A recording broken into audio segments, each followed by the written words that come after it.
আসসালামু আলাইকুম এভরিওয়ান। বেশি কাহিনী করব না, আজকের এই ভিডিওতে রিভিউ হবে সিম্ফনি Z60 প্লাসের। অ্যান্ড এই ফোনটা আমি বেশ কিছুদিন যাবত ইউজ করেছি। এই ফোনটার কিছু স্ক্যান্ডেল অ্যান্ড ভালো দিক আমার হাতে চলে আসছে, বাট এই ফোনটা নিয়ে কেউ তেমন কিছু বললো না। তার মানে কি সব কিছুই ভালো, অ্যান্ড আগের যে খারাপ দিকগুলো ছিল সেইগুলো কি ইমপ্রুভ হয়েছে কিনা সেইগুলো নিয়ে কেউ কিছু বললো না। সবাই এই ফোনটা অনেক ভালো অনেক কিছু বললো। বাট Z60 পারচেস করার পর অনেকেই যে বলছেন যে এই ফোনটা কিনে ভাস খাইছি আরও অনেক কিছু। আমার মনে হয় যে আজকের এই ভিডিওটা দেখলে আপনারা ভাস খাবেন না, ইভেন আপনাদের এই ফোনটা পারচেস করতে সুবিধা হবে যে এই ফোনটা কেমন ছিল। তো বসে আছেন কেন, সাবস্ক্রাইব মেরে বসে পড়েন ফুল রিভিউ দেখার জন্য। আর এই ফোনটি আমাদেরকে স্পন্সর করেছে এসকে টেলিকম। তাদের শপে আপনারা সিম্ফনির সকল স্মার্টফোন পেয়ে যাবেন। এই ফোনটি যদি তাদের কাছ থেকে পারচেস করেন তাহলে নিশ্চিত ডিসকাউন্ট অ্যান্ড আলাদা কিছু স্পেশাল গিফট পেয়ে যাবেন। তো যদি এর ডিজাইন নিয়ে বলতে হয় তাহলে আগের বারের মতো এইটাতেও গ্লাস বিল দেওয়া হয়েছে, তবে এইটা আগের বারের থেকে অনেক বেশি গ্লসি অ্যান্ড 3D একটা ভাইব দেওয়া হয়েছে, যেটা রিফ্লেক্ট করে। বাট এইটা আমার কাছে দেখতে অত ভালো লাগে নাই। মানে আমার কাছে আগের যে Z60 ছিল সেটার ডিজাইনটাই ভালো লেগেছে। অ্যান্ড ক্যামেরা মডিউলে এখানে আগের বারের মতো ডুয়াল আইল্যান্ড দেওয়া হয়েছে। অ্যান্ড এটা অনেক বেশি ফিঙ্গার ক্যাচ করে আর অনেক বেশি স্লিপারি ছিল, যার জন্য অবশ্যই ব্যাক কভার লাগিয়ে রাখবেন। তবে ভালো ব্যাপার যে এইবার বক্সে একটা ব্যাক কভার দেওয়া হয়েছে, আর এটার সাইডে ব্যবহার করা হয়েছে ফ্ল্যাট ফ্রেম ডিজাইন। তবে এর কর্নারগুলো আমার কাছে কিছুটা বেশি এইজি মনে হয়েছে, যার জন্য যখন শক্ত হাতে ধরবেন তখন হাতে কিছুটা লাগে। আর এটার সাইডে ব্যবহার করা হয়েছে সাইড মাউন্টেড ফিঙ্গারপ্রিন্ট। অ্যান্ড এটা যথেষ্ট ফাস্ট অ্যান্ড অ্যাকুরেট ছিল, কোনো রকম মিসম্যাচ খেয়াল করিনি। তবে অ্যানিমেশনটা কিছুটা স্লো মনে হয়েছে। তাছাড়া যদি বলতে হয় এখানে আপনারা দুটি সিমের পাশাপাশি মেমোরি এক্সপ্যান্ড করতে পারবেন আপ টু 256 GB পর্যন্ত। আর এটার থিকনেস 8.65 মিলিমিটার, আর এর ওয়েট 202 গ্রাম। সো ওয়েটের দিক দিয়ে আমার কাছে কিছুটা বাল্কি ফিল হয়েছে। যখন এক হাতে ইউজ করবেন তখন কিছুটা প্যারা খাবেন, আর লং টাইম ফোনে ইউজ করলে এটা হাতটা ঘেমে গেলে অনেক বেশি স্লিপারি হয়ে যায়। আর এখানে আপনারা টাইপ সি পোর্ট পেয়ে যাচ্ছেন, অ্যান্ড এখানে সিঙ্গেল স্পিকার দেওয়া হয়েছে, যেটা সাউন্ড কোয়ালিটি আমার কাছে ঠিকঠাকই মনে হয়েছে। ফুল সাউন্ড দিলে কিছুটা ডিস্টরশন খেয়াল করেছি। অ্যান্ড এইখানে সব থেকে বেশি ইমপ্রুভ যেটা করা হয়েছে আগের বারের থেকে এইটার হিটিং ইস্যুটা কমেছে।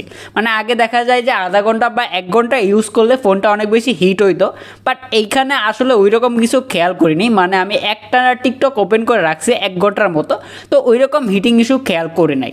তো ডিসপ্লের দিকে এইখানে তেমন কোনো চেঞ্জ করা হয় নাই। এইখানে ব্যবহার করা হয়েছে 6.6 ইঞ্চের একটি IPS HD+ ডিসপ্লে, যার রেজুলেশন 720x1600 পিক্সেল। আর এটার PPI 269 PPI। অ্যান্ড এখানে পাঞ্চল ব্যবহার করা হয়েছে।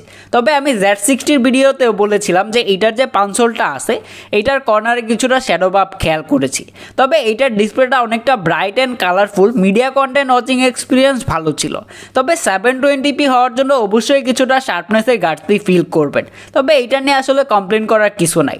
তবে ভালো ব্যাপার যে এইখানে দেওয়া হয়েছে 90 হার্টজের হাই রিফ্রেশ রেট, যার জন্য day to day multitasking social media browsing যখন করতেছিলাম তখন কোনো রকম টাচ লেটেন্সি খেয়াল করে নাই। তবে এখানে যে 90 হার্টজটা অ্যাকুরেটভাবে কাজ করে এরকম কিন্তু না। মানে যখন এটা দিয়ে আমি ক্যামেরা দিয়ে ছবি তুলতেছিলাম তখন অনেকবারই মিসম্যাচ খেয়াল করেছি, মানে যে জায়গায় ক্লিক করতেছি সেই জায়গায় কাজ করতেছিল না। তাছাড়া যদি বলতে হয় এটার যে লোয়ার চিনটা আছে এটা আগের বারের মতোই বড় রাখা হয়েছে। এটা যদি আরেকটু ন্যারো রাখা হইতো তাহলে দেখতে আরেকটু ভালো লাগতো। আর এটার প্রোটেকশন হিসাবে কি থাকছে তা জানা যায়নি, যার জন্য অবশ্যই আলাদা করে একটি স্ক্রিন প্রোটেক্টর লাগিয়ে রাখবেন। আর এটার পিক ব্রাইটনেস 480 নিটস, যেটা ইনডোর অ্যান্ড আউটডোরের জন্য ঠিকঠাকই আছে। ঘরে অ্যান্ড টুকটাক রোদে ঠিকঠাকভাবে ইউজ করতে পারবেন, বাট যখন ডিরেক্ট সানলাইটে যাবেন তখন কিছুটা প্যারা খাবেন এইটা নিয়ে। ক্যামেরা নিয়ে দেখলাম যে সবাই বলতেছে যে এইখানে ব্যবহার করা হয়েছে 50 মেগাপিক্সেলের মেন সেন্সর, আর এটা 2 মেগাপিক্সেলের ডেপথ সেন্সর। আর এর ফ্রন্টে পাচ্ছেন 8 মেগাপিক্সেলের সেলফি ক্যামেরা। অ্যান্ড এইটা দিয়ে আপনারা সর্বোচ্চ 1080p 30 fps ভিডিও রেকর্ড করতে পারবেন। তো এখানে 50 মেগাপিক্সেল হওয়ার জন্য কী কী ইমপ্রুভ হয়েছে, আগের বারের থেকে একটু বেশি শার্প অ্যান্ড কালারফুল ছবি ক্যাপচার করে, অ্যান্ড ছবিতে বেশি পরিমাণে ডিটেইলস ধরে রাখতে পারে। তবে যেটা ইমপ্রুভ করার দরকার ছিল সেটাই ইমপ্রুভ করে নাই, অ্যান্ড এইটা নিয়ে কেউ কিছু বললো না। সেটা হচ্ছে এর পোর্ট্রেট মোড। এইটা দিয়ে যখন হচ্ছে আপনারা পোর্ট্রেট মোডে ছবি ক্যাপচার করবেন, সেটা হিউম্যান ফেস হোক বা কোনো সাবজেক্টিভ হোক, সেখানে যখন হচ্ছে আপনারা ম্যানুয়ালি ফোকাস করবেন তখন হচ্ছে সেটাতে ভালোভাবে পোর্ট্রেট হয় না, মানে এই ডিরেকশন কখনোই অ্যাকুরেট হয় না। এটা নিয়ে কেউ কিছু বলো না, বাট যখন হচ্ছে অটো মোডে ছবি ক্যাপচার করবেন তখন প্রবলেম করে না। বাট এইটা হচ্ছে এরকম তো না যে সবাই হচ্ছে অটো মোডে ছবি ক্যাপচার করবে, ম্যানুয়ালি ফোকাস করতে গেলে এটা দিয়ে ঠিকঠাক অ্যাকুরেট পোর্ট্রেট কখনোই পাবেন না। আর যদি এর ফ্রন্ট ক্যামেরা নিয়ে বলতে হয় তাহলে ফ্রন্ট ক্যামেরাতে হচ্ছে আগের বারের সেন্সরটাই ব্যবহার করা হয়েছে, যেটা তোলা ছবিগুলো হচ্ছে আগের বারের মতোই মনে হয়েছে, এইখানে তেমন কোনো ইমপ্রুভ দেখি নাই। তবে এইখানে হচ্ছে যে একটা জিনিস খেয়াল করেছি যে পোর্ট্রেট মোডের যে এইচ ডিরেকশন এইটা হচ্ছে ঠিকঠাকই বলা যায়, তবে চুলের এরিয়াগুলো আরেকটু ভালোভাবে অ্যাকুরেটভাবে এইচ ডিটেক্ট করতে পারলে দেখতে ভালো লাগতো। তবে ফ্রন্ট ক্যামেরা প্রাইস পয়েন্ট অনুযায়ী ছেড়ে দিলাম, বাট রিয়ার ক্যামেরাতে এইটা ইমপ্রুভ করার দরকার আছে অনেক বেশি। তবে ভালো ব্যাপার হচ্ছে যে এইখানে পারফরমেন্সের বেলায় অনেকটা ইমপ্রুভ করা হয়েছে। এইখানে ব্যবহার করা হয়েছে ইউনিঅ্যাসোসি টাইগার সিরিজের T616, এটা হচ্ছে 12 ন্যানোমিটার আর্কিটেকচারে বিল্ড করা। আর এখানে আপনারা র্যাম রোম ভেরিয়েন্টে পাচ্ছেন 6GB RAM and 128GB internal storage. আর এই স্টোরেজ টাইপ হচ্ছে eMCP 5.1, যেটাকে হচ্ছে গরিবের UFS 3.1ও বলতে পারেন। অ্যান্ড এইটা দিয়ে হচ্ছে আমি বেঞ্চমার্ক টেস্ট করেছিলাম, যেটা হচ্ছে সিঙ্গেল করে 452 অ্যান্ড মাল্টি করে 1543 স্কোর করে। ইভেন হচ্ছে এইটার স্কোরটা হচ্ছে স্ন্যাপড্রাগন 680 সমতুল্য। কেন বলো, আমি হচ্ছে ভিভোর যে Y36 মডেলটা আছে সেটা দিয়েও আমি বেঞ্চমার্ক টেস্ট করেছিলাম, ওইটার রেজাল্ট এটার থেকে ভালো ছিল। তার মানে বুঝতেই পারতেছেন এটা দিয়ে হচ্ছে day to day multitasking, social media browsing আগের বারের থেকে অনেক বেশি ইমপ্রুভ করা হয়েছে পারফরমেন্সে সত্যি। কেননা এই কাজগুলো করে আমি কোনো রকম লেটেন্সি বা ল্যাগ বা হিকাপের দেখা পাই নাই। অ্যাপস ওপেনিং স্পিডও অনেকটাই ফাস্ট ছিল, যার জন্য যারা হচ্ছে day to day multitasking, social media browsing করেন তাদের এইটা নিয়ে কোনো রকম প্যারাতে পড়তে হবে না। আর যদি গেম প্লে নিয়ে বলতে হয় তাহলে এটা দিয়ে আমি COD মোবাইল খেলেছিলাম, ওইটা হচ্ছে আপনারা মিডিয়াম গ্রাফিক্সে হাই ফ্রেম রেটে সেট করে খেলতে পারবেন। অ্যান্ড গেম প্লে অনেকটাই স্মুথ ছিল, কোনো রকম লেটেন্সি বা ল্যাগ বা হিকাপের দেখা পাই নাই। অ্যান্ড যারা হচ্ছে ফ্রি ফায়ার লাভার আছেন তারা এটা দিয়ে খুবই ভালোভাবে ফ্রি ফায়ার খেলতে পারবেন, তেমন কোনো ল্যাগ বা হিকাপের দেখা পাই নাই।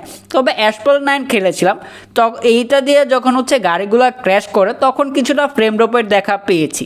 অ্যান্ড ভালো ব্যাপার হচ্ছে যে আগের বারের থেকে এখানে হিটিং ইস্যুটা কমানো হয়েছে, যদিও কিছুটা হিট হয় ক্যামেরার পাশে, তবে আগের বারের থেকে অনেকটা কম হয়। আগের বার দেখা যায় যে অনেকক্ষণ গেম প্লে করলে ফোনটা আগুনের মতো হয়ে যাইতো, বাট এইখানে আগের বারের থেকে হিটিং ইস্যু কমানো হয়েছে।